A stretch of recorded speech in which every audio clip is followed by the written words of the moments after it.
haven't thought about flying for a long time. I haven't dreamed of that moment when I was alone above the clouds for a long time. I haven't dreamed of waking up in a room surrounded in blue and green grass for more years than I could dream of remembering. I haven't walked back into the past or scratched on the doors of my origins, where it all came from, since I held up that cape for the last time. Return to Kent Town 10th Year Anniversary Edition is a revised version of Andy's first poetry book. The book can be purchased from Amazon and it contains numerous additional material. Spoken Label. Hi, it's Andy from Spoken Label. Thank you today for streaming or downloading another episode of Spoken Label.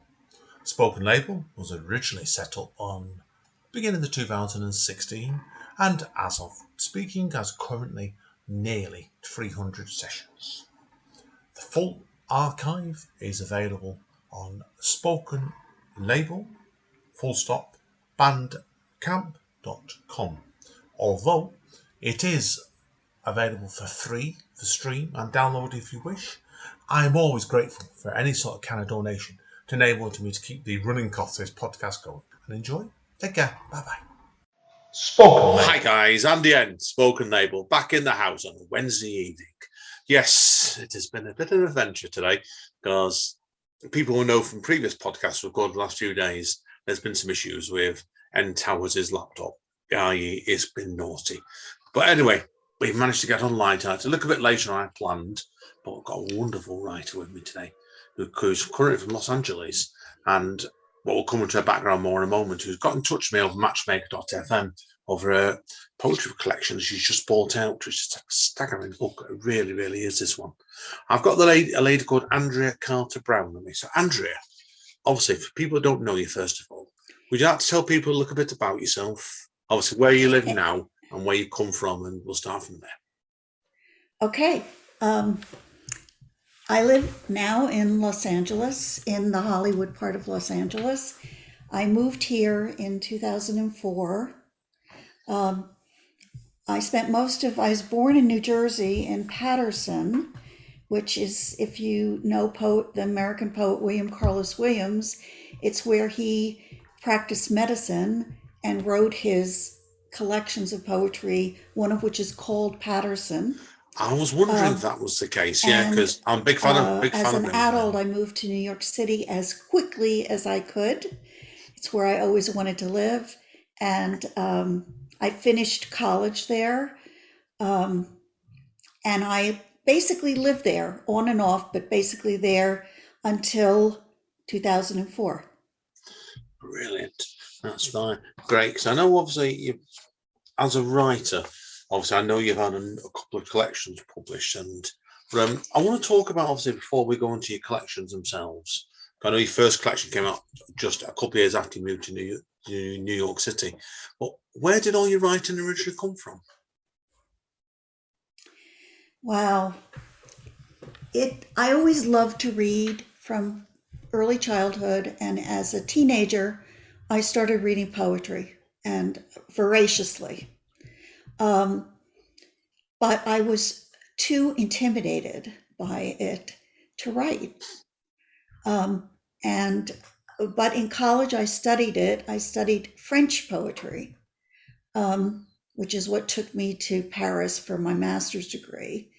But I never wanted to teach French or teach, period. My father was a teacher, and I swore I would never be a teacher.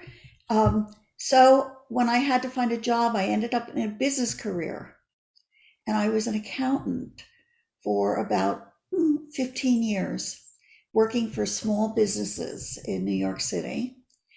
And one day I was so unhappy.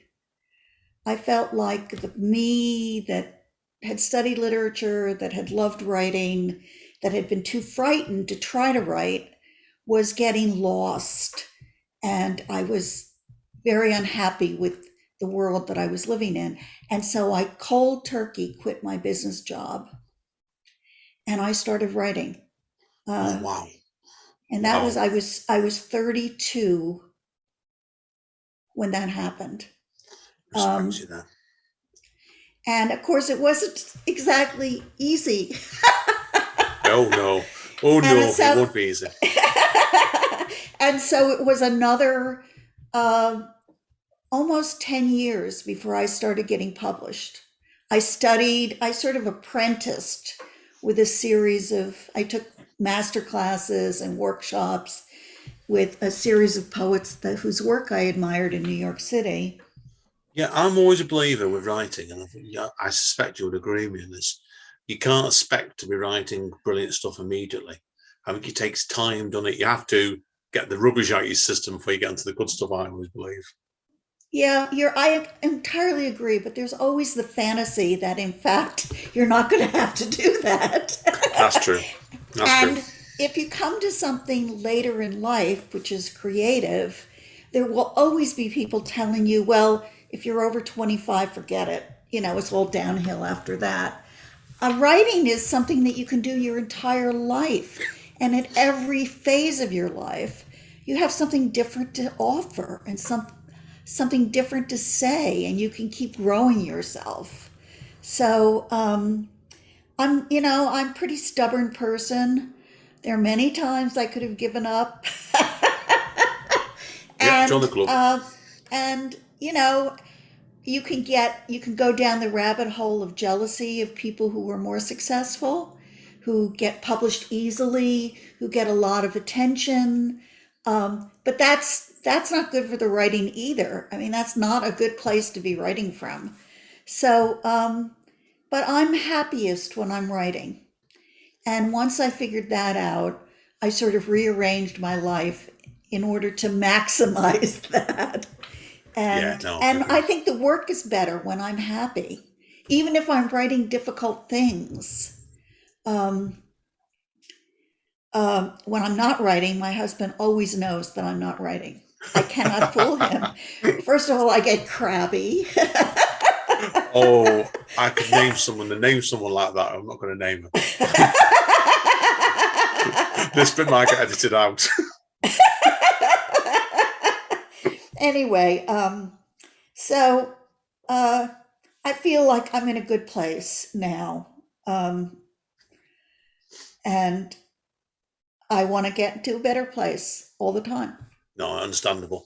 Now, like I said before, I haven't actually read your first full-length collection or your 2 chapbooks, but I think we do need to highlight them obviously briefly before we go into what we're here today to talk about. Now, obviously, your first collection was the Disheveled Bed, published by CavanKerry Press. Yes. Now, back in 2006. So that's obviously you moved to New York in 2004 then. So did this first collection come together quite quick then, did it? Okay, now I need to actually correct something. Maybe I wasn't clear. I lived in New York City until 2004 and moved to Los Angeles in 2004. Sorry, your bio was confused. Yeah, that's fine. Yeah. So tell us about this first collection and did it come together quite quickly? No, it didn't come together quickly. The Disheveled Bed. The first one never does. No. It's a thematically linked collection. It has a lot of poems about infertility in it, which no one was writing about at the time I started writing about it. So it felt like, okay, this is material which can be made into poetry and which a lot of people need to hear about from the inside out. And then that's the first half of that book. And the second half of the book is about rebuilding one's life, having accepted that one is not going to have children. Yeah, no, I understand. And those poems took about, that book was published in 2005, I think, and it was accepted in 2004 or 3, and it probably represents 10 years of work. Wow, yeah. No, I can believe you on that. I've got a book at the moment. My next book, up to the time it's done, will probably take me 6 or 7 years to finish. So I know what you mean. Yeah. Now, I know you've had 2 chapbooks published as well. Looks like one of them was 2001. Yep. Brook and Rainbow. Yep. And I think I got this right, but the Sours Ear Poetry Review. Yep. And then you had a chapbook as well, haven't you? Domestic Karma, which is a good title. Finishing Line Press in 2018. Tell us briefly about both those chapbooks as well, then, before we carry on. Okay. I like chapbooks as a size collection. It's a way to take a thematic group of poems and get it out there together. The poems may end up in different long collections later. But the first one, Brook and Rainbow, I had been writing then poetry for about 10 years. And I had been published in journals, and I'd done a fair amount of reading, and I was discouraged because I didn't have a book yet. And so I picked what I thought were my best poems, and I hunted for a press that liked the kind of work I was doing. And Sows Ear came up. I didn't know them. I sent them the book. It was accepted the first time I sent it out. Boy, did that spoil me. Round of applause and me, that's some going. That's some going. Yeah, and the editor did a fantastic job with it physically. Larry Richmond, his name is, or he's retired now, but he really went the extra 9 yards to just make it physically fantastic. But coincidentally, my shipment of those books arrived in my apartment a few weeks before 9/11. Oh, wow. So I never really took that book out into the world, that chapbook, the way it should have been. Yeah, no, I can. What we're obviously people are wondering today, we better lead into it, I think. Because obviously your book, obviously, where they talk about September the 12th, is about 9/11. Because obviously, from reading what I can see in the book, you obviously went through hell basically with that. And I remember that day because I was just left university. Because my university was actually at Bolton, oddly enough, where we were talking. Oh, no wonder you know Bolton. Yes. Yes, that's why I know Bolton really well. But, I was working. I remember it, and this is why I can relate to what you wanted to talk about this, because I came home from work because I was only working part-time at the time after uni, and walked in where I'm living with mum and dad, and my mum was in flood of tears, and we both saw the second tower get literally took out. It was just, and we were thousands of miles away. I couldn't believe what we were seeing. And obviously, your book is obviously about your story with this. So I don't know where to really begin about this, but perhaps it's because it's such a it's a difficult topic. But obviously, what made you want to write the book now, first of all? And we'll try it that way. Well, I need to back up and say something in response to what you said. A couple of things. Please, One please. is that, number one, I did go through some horrible stuff, and for a long time afterwards, but I'm alive. And I need to keep, that to me is the focus. The reason I wanted to write the book is that my experiences that day and during what I call the immediate aftermath and the long-term aftermath have not really been written about. First of all, I experienced the event initially from a block away from my apartment, and I fled, and so it was an incredible adventure, putting a positive word on it. Fleeing, that day I covered about 100 miles until I was reunited 12 hours later with my husband up in Westchester, which is the county north of New York City. And it was just an accident that he was up there. But at least we were reunited that day. Other people took longer. Then our apartment was completely contaminated by stuff that got into it from the towers collapsing.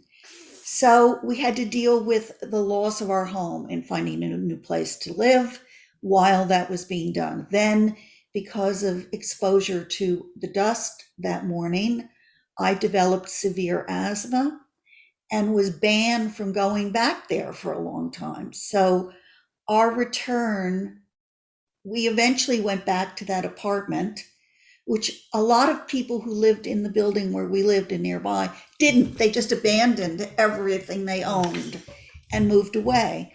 That didn't seem, we didn't want to do that. So we sort of toughed it out.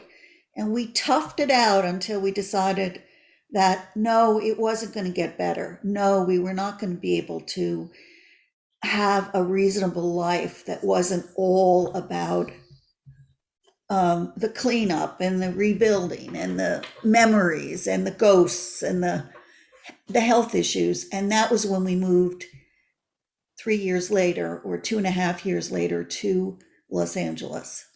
Right, getting on with it.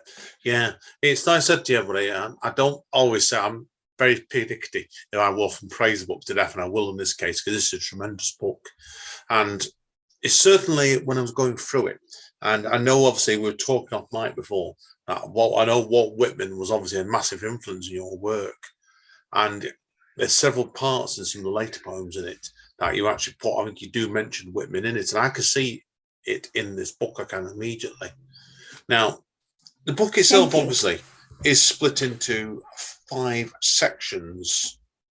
What made you want to split it into 5 sections?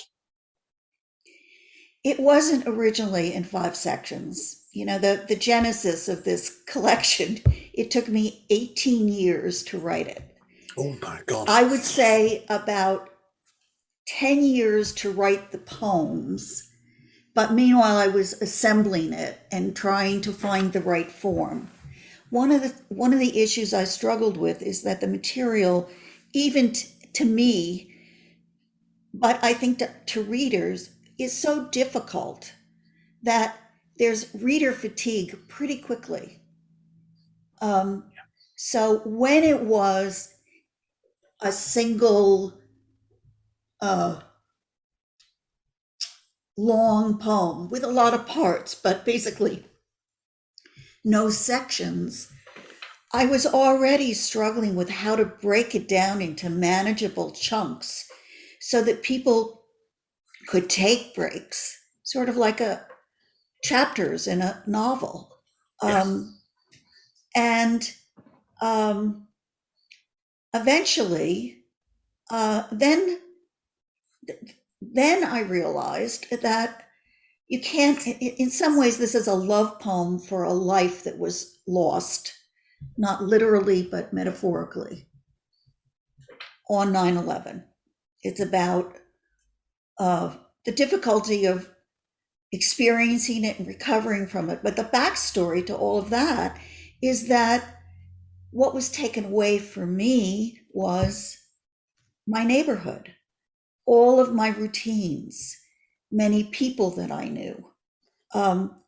And we had been living in this apartment, which was, we had a view of the Hudson River.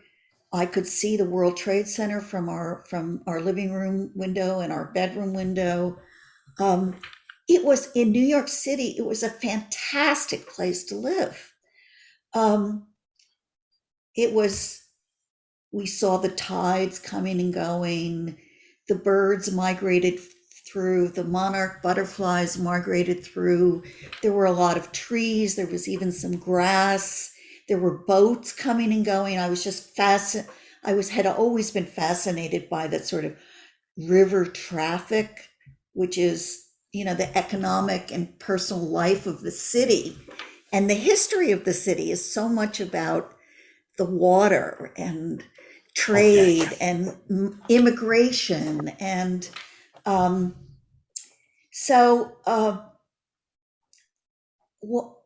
one point I realized that I was writing a love poem, but I hadn't written about what I loved. So the first section of the book are poems about that life. Yeah, I got that straight away with it.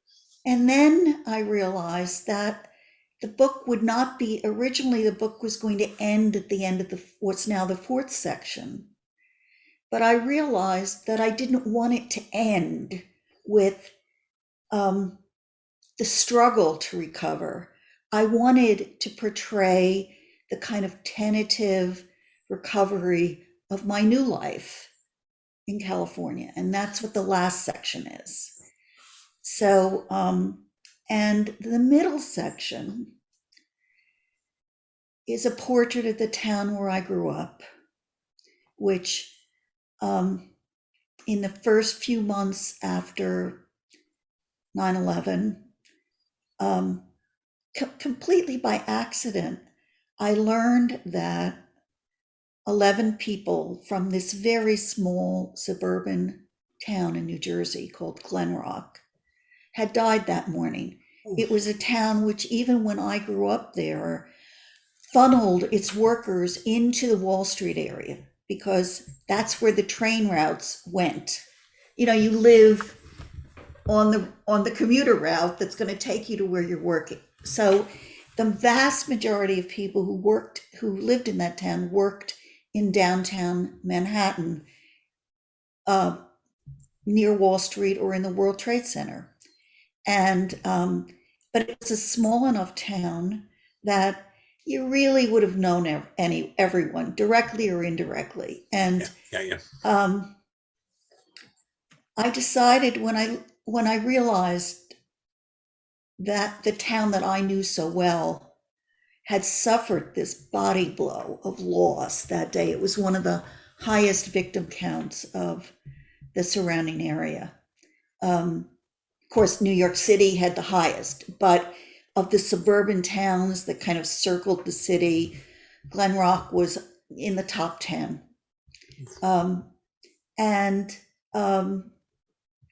I decided that that sense of loss just took me out of my own experience and sort of deepened my grief.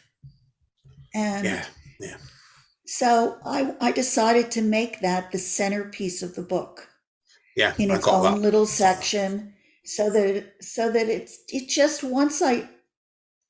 it seemed to sort of make a sandwich of before that day, Glen Rock, the aftermath, the life after. It just seemed natural. Yeah, no, it flowed definitely with that. I particularly liked in it that third part when you did like each of the little pieces were about people.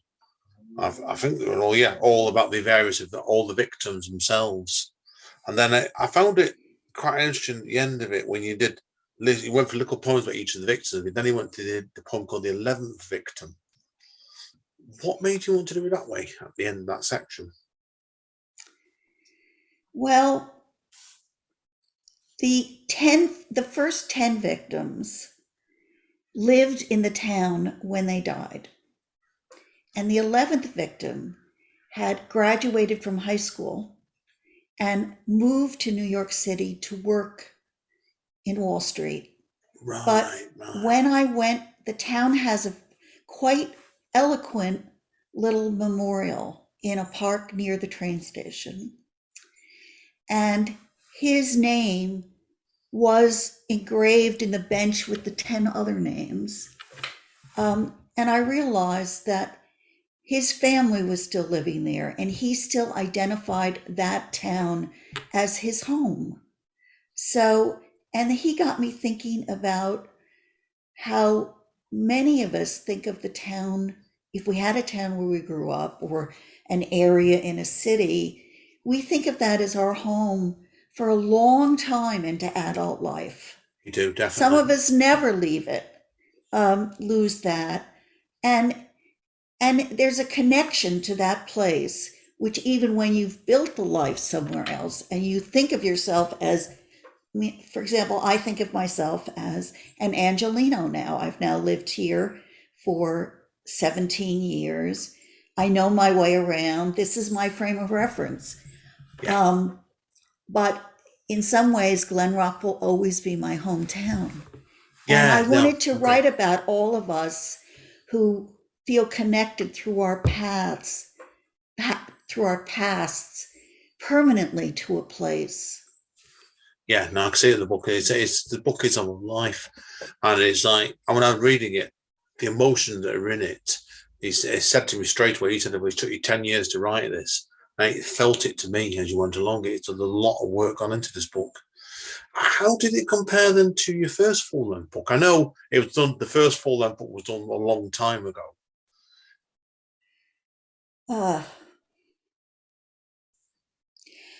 I felt in the second full-length book, September 12th, I felt an obligation to do right by this material.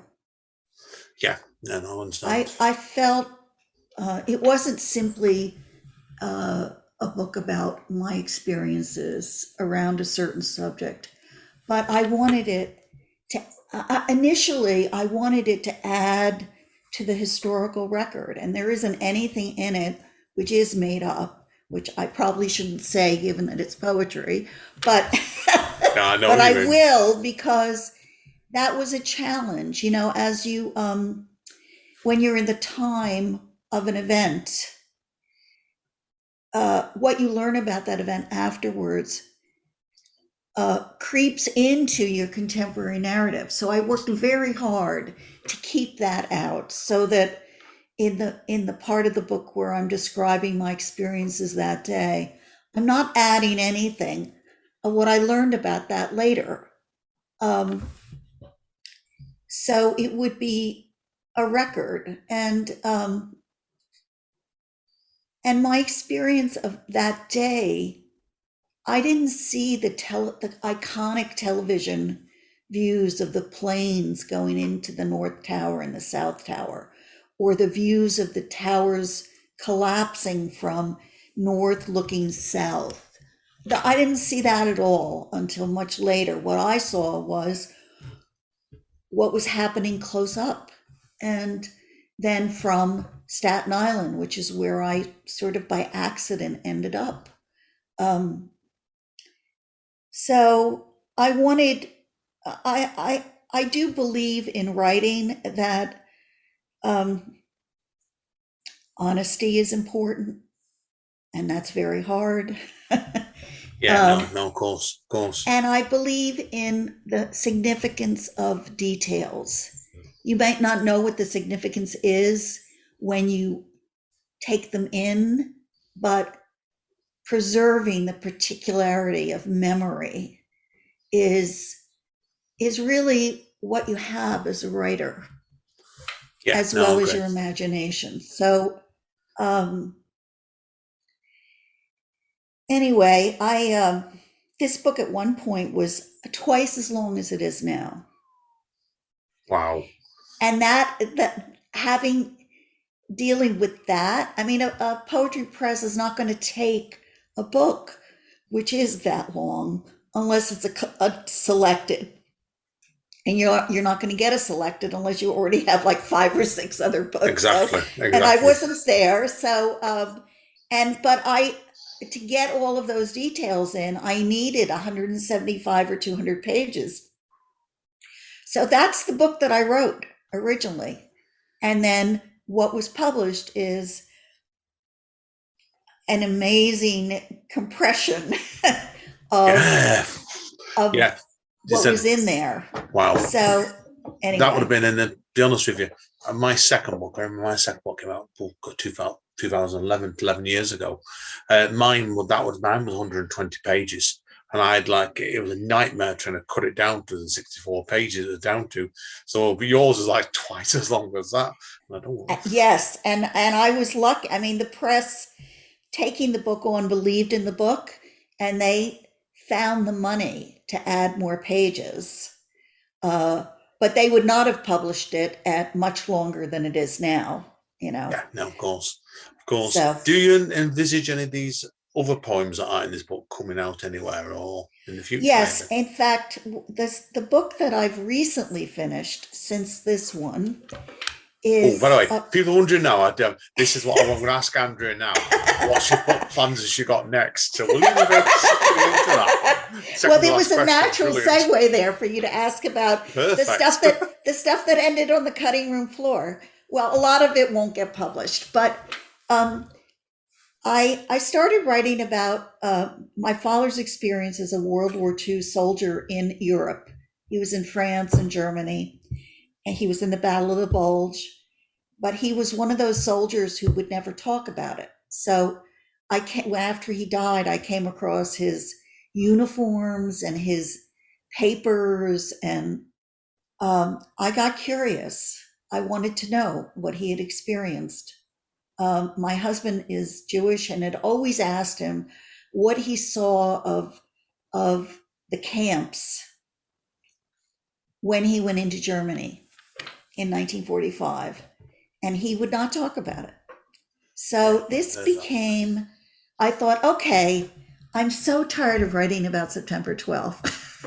What else can I write about completely different? So I started doing research and writing about my father, and who was the descendant of German immigrants to this country in the mid 19th century. You know, there were waves and waves of German immigrants. And he absolutely hated his German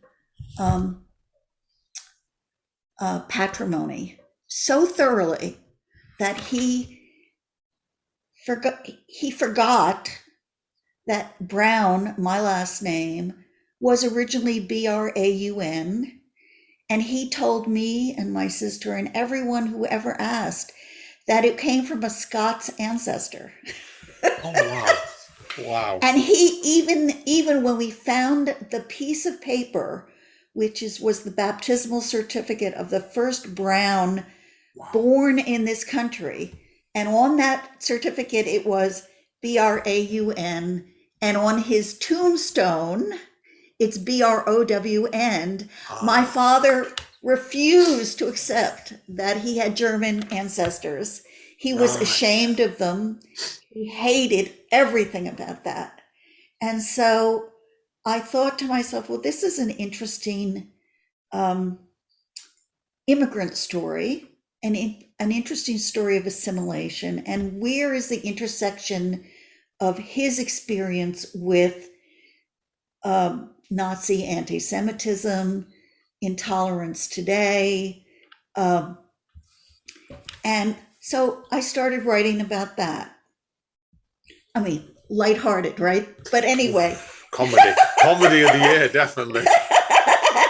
But it was more fun to write than these poems, I have to tell you, because it was at a remove. It wasn't my story, it was his story.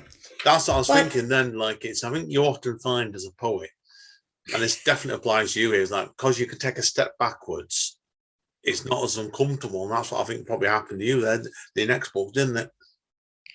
It did happen until I realized that my experience as a survivor of 9/11 and everything that's happened in the world since 9/11 is in some ways informed by my father's experience in World War II. No, I agree. Because my father fought in the Korean War. He did in the mid 50s. He did. My dad's 87 now, 86. He won't talk about it. Refuses point blank all along to talk about that. He said he didn't fight in the Second World War, but one of his brothers did, and his brother told him horrible stories, and it was just as bad when he fought in the Korean War. Wow. Well, I'm sure that was the case for my father because he was a medic, and so moving through with the front, I can only imagine the kinds of things that he lived with. But and in fact, one of his work uniforms has all kinds of stains on it. It's clean, and he kept it. It has all kinds of stains on it. I can't begin to imagine what those stains are. Yeah, you wouldn't want to know. Sometimes my philosophy, yeah. But the other thing that I felt growing up was that his life wasn't as interesting after the war. I mean, he had a job. He was a teacher. He had 2 children. He became a grandfather. He had a lot of activities that he was good at and cared about. But he kept all of his stuff. He kept his duffel bag. He kept his hats. He kept his, the army blanket with his numbers on it. is what we laid on at the beach when we went for vacation every summer. We were sort of and he used his army boots until he died for housework. So there were these reminders around that he held on to, that I feel like it was a time of intensity, World War II for him, intensity of friendships that never ended. He stayed in touch with his buddies, and they scattered all over the country. And I felt like he felt, he would never admit it, just the same as he would never talk about the war, but that he felt that his life after the war just wasn't as compelling, as important. And I wanted to explore that. So to come back to what got us started, I realized that some of the later aftermath poems bring him in. So, for example, when I was doing research in France, I thought I wrote about visiting his grave. When I was in France, I wrote about the bombing, the erroneous bombing of civilians in Biarritz by Yankee bombers stationed in Britain, and the legacy of that. And so I knew that my father was there shortly after that, and I interviewed the historian at the local historical society, and I got a flavor for what that sort of weird tension between victor and conquered people, which is something that I understand completely. Yeah, it sounds like it's been, I think, as a writer, I always believe every book you do is a reaction to the previous book. And this sounds like, to me, it really was a reaction to your last book, as your second book reaction to your first book, really, wasn't it? Exactly. And no one's ever said that before, but it's something that you live with. If you're a writer, it's organic. One book grows out of the one before. I think it has to, because if you don't, you end up going around in circles, and I think that's ever healthy or productive for a writer. No, good luck with this forthcoming book, definitely. Do you know when this book's going to be out yet, or is that to be negotiated? I think it'll be out in 2 or 3 years, which is fairly soon. We'll get you back on here again then, definitely, Andrew, when that one's out. Thank you. I'd love to chat about that again, definitely. If you're still doing this, don't worry about grand, that. Yeah. I can always admit, and I'll do a little story about Amanda here to conclude on, definitely. But when I first started seeing Amanda, well, we're married now, and when I first started seeing her in the beginning of 2007, and the end of 2016, actually, it was, she thought at the time I'd run out of writers to talk to after another year or two. 6 years into it, no sign of that yet. Hooray. Anyway, Andrew, to conclude, obviously, seriously, if people want to find out more about you, where are the best going? Well, there's quite a bit of information on my website, which is andreacarterbrown.com. There's a page devoted to September 12th, which has not only an essay about the sort of genesis of the book, but it has a show and tell section with pictures of things that I've held on to from that time with notes about it. And then I included a bibliography, because I drew on a lot of sources. I love to do research for my books, and it's a limited bibliography because, you could put tomes of books about it, and it includes poetry books that inspired me or spoke to me. And then, I'm on Facebook, Andrea Carter Brown. I'm on Twitter at Andrea Brown Poet. I'm on Instagram at Andrea Brown Poet. So people can find me. easily found you definitely with that one. So, and your book, of course, can be picked up from all the, as I always say, good and evil news agents and book publishers. Yes, sadly, they're not all good. You can track them on yourself. I know I've had a quick look around, and your books come up in quite a lot of places straight. It's easily found. So good. Thank you. Good. Well, thank you for today, Andrea. I know we're going to take a quick break now, and then you're going to read out a few poems in the second half. This was tremendous. So hang around, everybody. Spoken language. Hi, guys. Yes, I'm still here with Andrea. She's going to do a selection of poems with her new book now. Over to you, Andrea. Thanks, Andy. As we were talking about before, this book September 12th has 5 sections, and I'm going to read a poem from each section. The first section are basically love poems for the life that I had in New York City before 9/11. And each of them is inspired by an artist I love. The poem that I'm going to read is an homage to the French artist Dubuffet, and it refers to his cutouts, of which there's a famous one right near Wall Street in downtown Manhattan. And the title of this poem is Vertigo. I've chosen it because it's a winter poem, and I know things in Britain this winter have been very white and cold. That's true. And so this is a winter poem. Vertigo. After the blizzard, rotten ice floes flow toward the ocean, sluggish close to shore, swifter near the river's center. From left to right, the tide rolls in and up against the current. Looking down, our stomachs churn as if the entire island of Manhattan, on which we stand, had turned into a giant ocean liner, plowing through winter to find the Northwest Passage. Vertigo must be this not knowing whether you were coming or going. Long before the ice ages, long before any continents we know existed, magma bubbled up out of the Earth's hot heart here, cooling into crystalline rock, which intense heat and pressure hardened into schist, able to support the skyscrapers we so love. We pack the perfect big wet crystals, pelt the ghostly shapes that pass, the frozen over river breaking up as it thaws.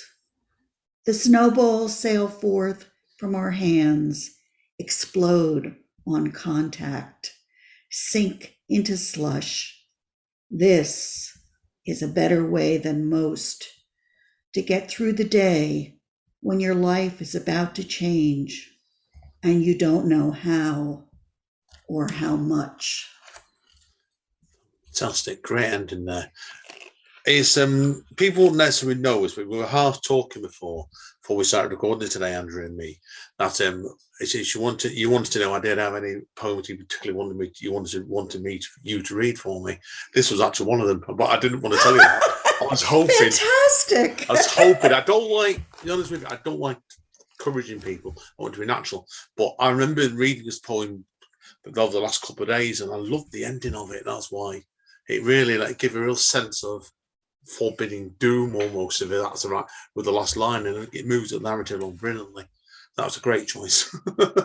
Let's see if you can surprise me now with the next part. Well, this, I frequently read the first few sections of the long title prose poem September 12th, which conveys what I saw from my apartment that morning and what happened when I fled.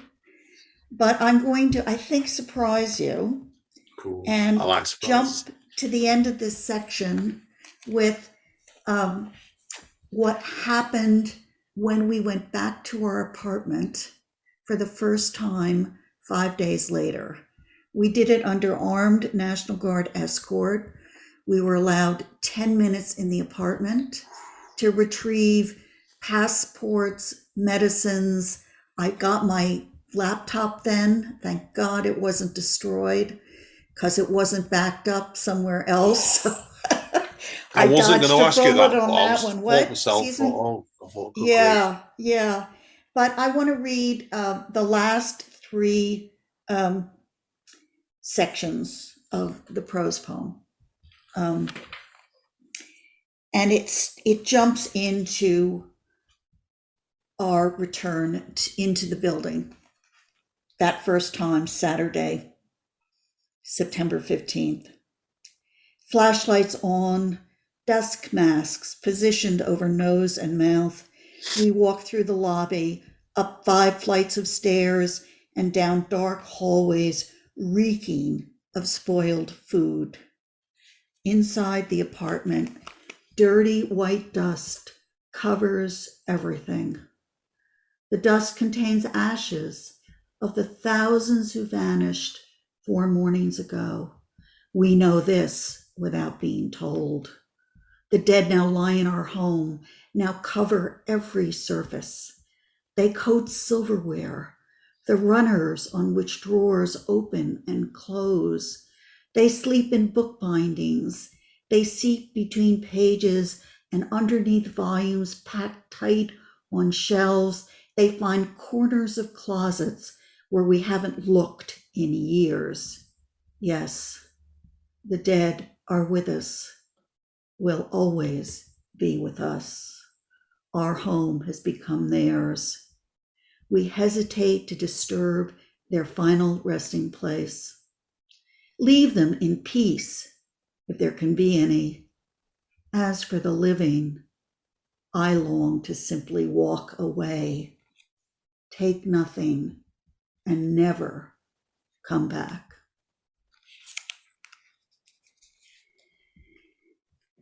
Seated on a park bench in Westchester at dusk, September 12th, the night after the disaster, you asked to hear the story of how you came back to me.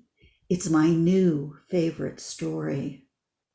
Quietly, my voice almost a whisper, I tell you once again everything I can remember, filling in the blanks that have come back since the last time I told you, that come back to me now as I speak. Just the two of us in the world. Only the two of us in this world. In the world of this story, there are 2 of us still living, and 10,000, we thought then, vanished in the rubble that burns near our home. How do we live with that knowledge? Night falls as we look out over the harbor, listening to the slap of water on sand and prow, the creak of rigging in cleats. We are washed up on this improbable suburban shore, alive but beached, completely at sea in this new world, this next life for which we have been spared, if unprepared. Mamaroneck enfolds us like a dream. A solitary night heron brays like a hound, patrolling the nearby shoreline. We rest exhausted in its spell. Too soon, it will be time to leave. Haunting, really, really haunting, but powerfully written there, Andrea. Incredible stuff. Thank you. So the third and middle section of the book is a portrait of the town where I grew up, which was a small commuter town, about 15 miles as the crow flies from New York City. And this is a poem about that town, which introduces the portraits of the 11 people who died that morning. And this poem is an homage to Whitman. town I just want to remind you is called Glen Rock, New Jersey. The Rock in the Glen. Picture a pretty town, peaceful, stately trees lining its streets, children walking to school weekday mornings. Picture cars, bikes, and pedestrians converging on the two train stations at the same time, the hurried goodbyes. Picture a quietness after the commuters leave, the pretty town like Sleeping Beauty, waiting to be kissed awake when they return. Picture the spill of play, parties and gossip across yards without hedges or fences. Picture a breeze rustling the oaks and maples, spreading the news the morning of September 11. Picture a pretty town brought to its knees. That is a really clever piece, that, because I can see the Whitman influence on that immediately, but I do like the use of the last line there, because if people can see the poem yourself, all the lines run over each other in this piece to do, where it's continuous like a train of thought, but that last line is last line, and it's deliberate to raise the point. That's clever writing. You are the first person who's noticed that, and I am so thrilled. Thank you. Takes a poet to see that. I'm very astute with poetry. People can tell that sometimes. Yeah. Well, you would have to be to notice that, but yeah. And now I'm going to read a poem from a sort of extended aftermath section, which begins the night of September 11th. And, it ends, it ends in the distant future. Let me just check with you. I was considering reading The Old Neighborhood from this section. How about if I read Pinstriped Bullies? Oh, yeah. Pinstriped, okay. That's a good one, yeah. Well. Pinstriped Bullies. I want to introduce this by saying it's what I call a concrete poem. It's two skinny columns with a space between them running down the page. I love to play with does make sense white mention space. that. Yes. I would have mentioned at the end of the poem. Yeah. We hadn't done it then. So okay. That's fine. And I'll try to read it so that you can hear that gap between each short line. Pinstriped bullies. Some of us hated you. So tall. Too skinny to be true. You swayed in wind-paired pendulums, making us seasick. Alternating vertical stripes, white, black, hurt your eyes marble. Dark glass echoed whatever weather was moving through. We gazed up next aching. You ended at sky until you collapsed in a cloud that rivered the blue before falling into the ocean. To live in your shadow was to feel infinitesimal. Oh, that last word is beautiful. That last word is a bit unexpected. No, it's great. It's a really challenging piece, that, because it's not a piece I could write, that's for sure of it. So did you find that, was that quite a tricky poem to write? Were you doing it in two columns? Well, it forces you to strip away everything which is non-essential. I will tell you that this is the newest poem in the entire collection. We were going to press about a year ago last fall, and I was looking at the collection, and I felt that this subject matter was missing. What it was like to live so close to these buildings. And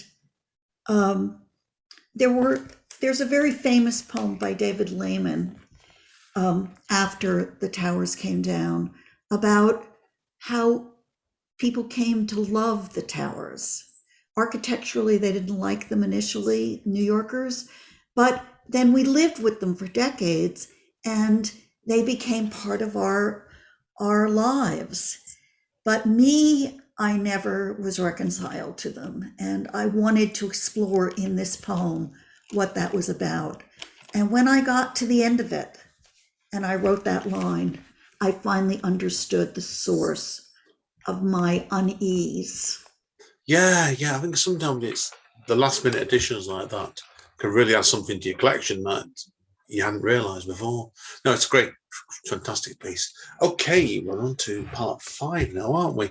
For, as I always say, the big conclusion, but I don't think it's appropriate here. No, I don't think it's deliberately not a big conclusion because I don't think, first of all, I don't feel that about the event, as we talked about. It's rippling forward through all of our lives in ways I don't think we understood at the time, and in my life in particular.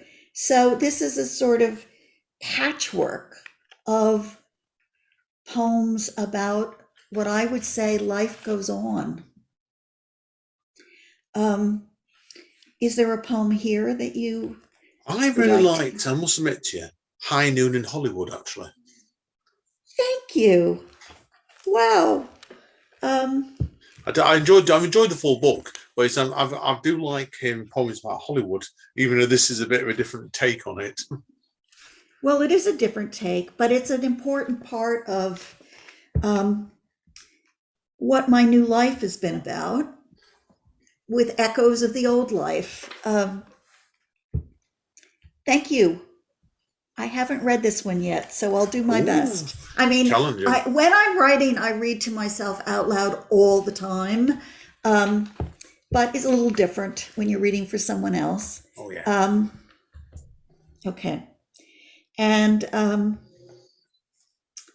there may be some birds mentioned in here. No, I don't think there's anything that even a birder in your neck of the woods wouldn't know what they are. They're pretty common. High noon in Hollywood. Hidden by the lush leaves of the rubber tree, a Cooper's hawk eyes our neighbors' chickens, fallen uncharacteristically silent. On his other side, a Bewick's wren, small as a hen's egg, darts, flits easily in the interstices between branches, comes within a foot of the hawk, taunting him with shrill, constantly repeated calls. It's enough to drive me crazy, but not the hawk. Occasionally, it moves one claw, then the other, shifting ever so slightly. From the hide of our bedroom window, I watch and listen for over an hour. Observed, ignored, too big to eat. The wren keeps up its racket until the hawk gives up, lifts his body elegantly through the dense canopy. The chickens, gurgling, resume laying, while the wren retreats to the safety of the morning glory tangle, only to emerge again at dusk to make one last survey of the backyard, looking for bugs.